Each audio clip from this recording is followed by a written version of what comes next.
Су тіршілік нәрі. Ғалымдардың айтуынша адам организмі 65% судан тұрады екен. Судың адамның денсаулығына тигізетін пайдасы мен маңызы өте үлкен.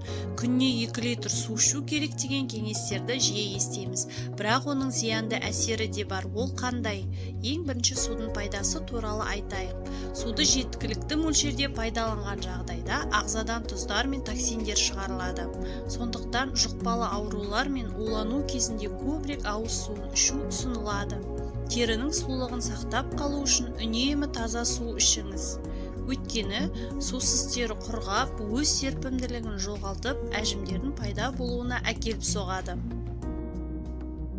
Сусыз ішек баяу жұмыс істейді. Сол себептен адамның іші жиі ауырып, ауыздан жағымсыз иіс шығады. Оны дұрыс мөлшерде тұтыну жүрек ауруларының даму қаупін 41%-ға төмендетеді. Адамның иммундық жүйесіне пайдасы үлкен.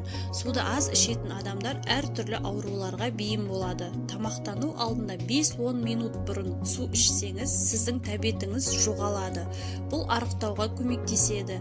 Ағзада судың аз болуы бастың ауруына әсер етеді.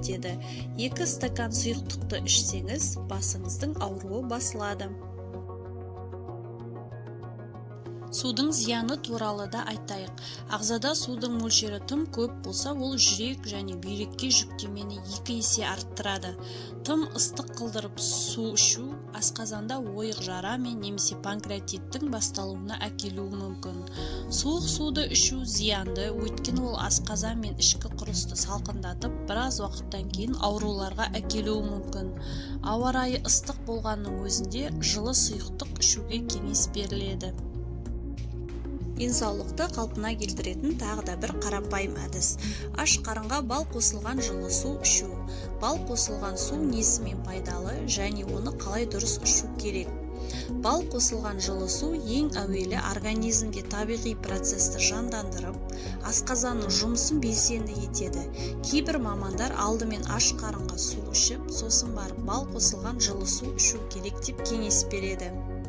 Тағы да бір айта кетерлігі, суды емдік мақсатта пайдаланатын болсаңыз, қайнатылмаған су ішу керек. Мәселен, мамандар бұлақтың немесе құдықтың суы болса да, оның таза екеніне көзіңіз жетіп тұрса, қайнатпай ішуге болатынын айтады. Немесе фильтр сүзгісінен өткен суды да қайнатпай-ақ бал қосып ішуге болады. Бал қосылған су адам ағзасын сергітіп, күш-қуат береді.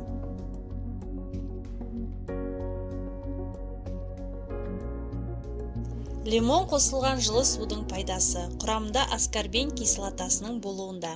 Нәтижесінде бұндай сусын ағзаның иммундық жүйесін нығайтады. Сонымен қатар лимон қосылған су қан құрамында қантты азайтып, адамды сергітеді, организмге күш-қуат береді. Күніге 2 литр су ішу керек дегенді ұмытыңыз.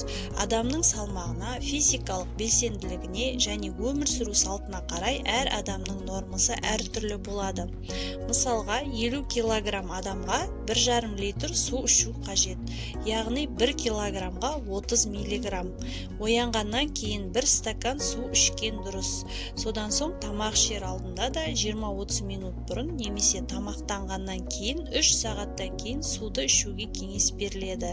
Денсаулықты жақсарту үшін шай, кофе, сүт, айран емес, тек қана таза суды пайдалану керек. Шөлдесеңіз шыдап тұрудың қажеті жоқ, бірден су ішіңіз.